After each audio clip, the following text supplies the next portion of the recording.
Lorsque vous vous replongez dans vos années télé, quels sentiments vous reviennent? Philippe Risoli, c'était la concrétisation d'un rêve d'enfant. À chaque nouvelle émission, on pensait à moi, exactement comme aujourd'hui avec Camille Combal sur TF1 ou Cyril Ferraud sur France 3. Le succès appelant le succès, les projets se sont enchaînés. Cela a duré 17 ans, jusqu'à ce qu'on me mette une petite peau de banane sous les pieds. Si est-il comme ça, si est-il l'univers de la télé? Quelles qualités sont nécessaires pour supporter cette frénésie?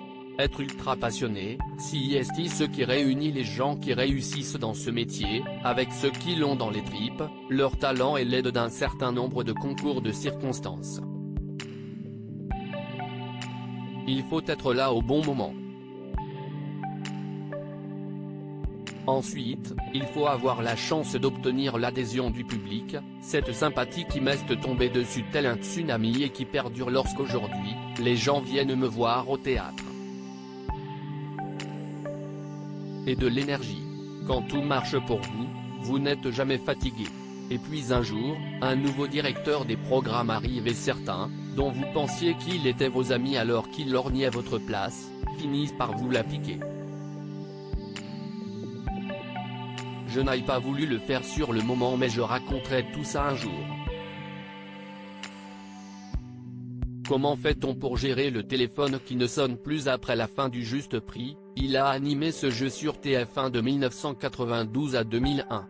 Tout s'est arrêté d'un coup, le 31 août 2001, j'étais à TF1, et le 1er septembre, je n'y étais plus.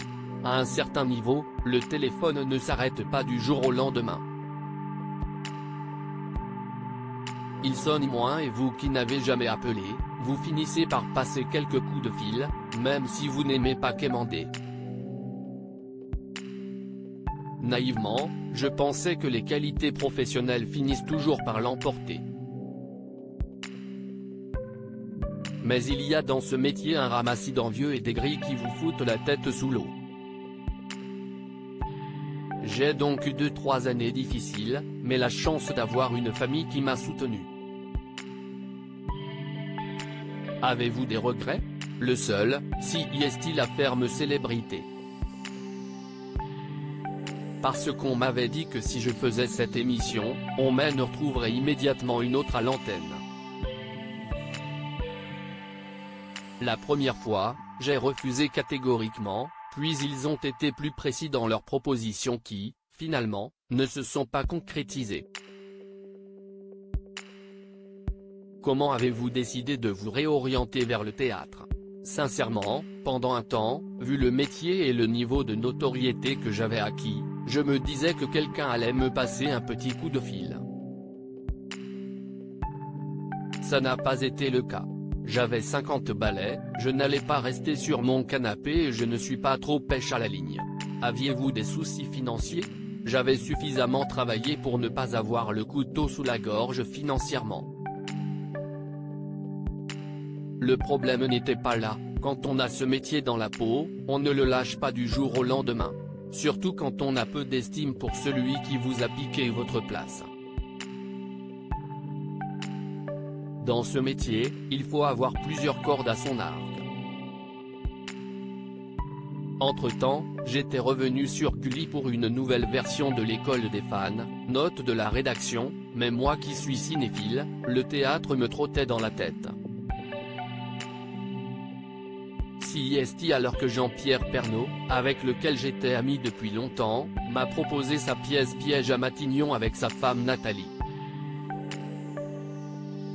J'ai vraiment bossé avec un metteur en scène, puis les pièces se sont enchaînées. Et la suite? Mon livre Je ne veux pas que tu me vois mourir, en hommage à la dernière phrase de mon père, sortira à la rentrée et passera au crible des thèmes qui me tiennent à cœur. La télé, à moins d'aller cirer les bottes de certains leaders comme je le vois parfois, je pense que je n'en ferai plus. Et j'ai d'autres projets au théâtre. Ce qui me plairait bien, si est d'avoir un rôle dans un téléfilm ou une série. Refaire de la télé d'une autre manière, ça me ferait plaisir.